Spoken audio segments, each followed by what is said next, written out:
नमस्कार मित्रांनो, तू ही रे माझा मित्र या मालिकेच्या आजच्या भागामध्ये आपल्याला असं पाहायला मिळत आहे, अर्णव आणि ईश्वरी पाणीपुरी खाण्यासाठी गेलेले असतात. पाणीपुरी तर खाऊन झालेलीच असते, पण ईश्वरी आणि अर्णवमध्ये थोडासा वाद झालेला असतो. अर्णव मध्ये चिडलेला असतो, त्याचे असे मूड्स बदलत असतात.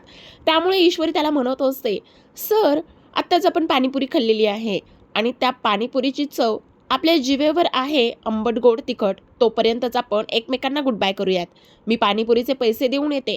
तेव्हा अर्णव बोलत असतो, नाही मी देतो. पण ईश्वरी बोलत असते, नाही सर, ही पाणीपुरीची ट्रीट माझ्याकडून होती, त्यामुळे पैसे मीच देणार.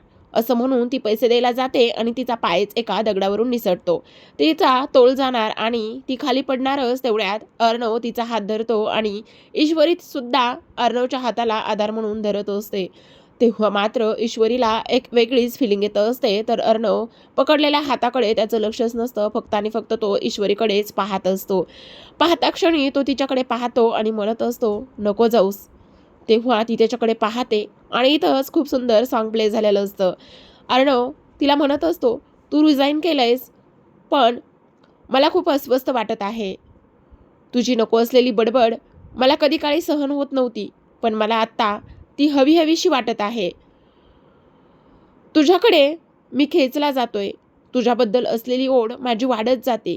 तुझा सहवास मला हवा हवासा वाटतंय. प्लीज तू मला सोडून जाऊ नकोस ना. ह्या गोष्टीच अर्णव तिच्याकडे पाहून बोलत असतो. पण जेव्हा गाणं संपतं तेव्हा ईश्वरी त्याला म्हणत असते, सर सोडा ना प्लीज. तेव्हा अर्णव म्हणत असतो, नाही सोडू शकत.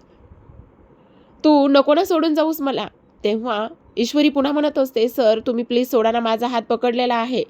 आणि तेव्हाच अर्णव तिच्या हाताकडे पाहतो. तो खरंच त्यानं तिचा नकळतपणे हात पकडलेला असतो आणि तो हात सोडून देतो. तेव्हा ईश्वरीला समजत नाही अर्णव असा का वागलेला असतो. प्रेक्षकांनो, तुम्हाला काय वाटतं कमेंटद्वारे सांगा. भेटूयात नेक्स्ट पार्टमध्ये. तोपर्यंत टाटा बाय.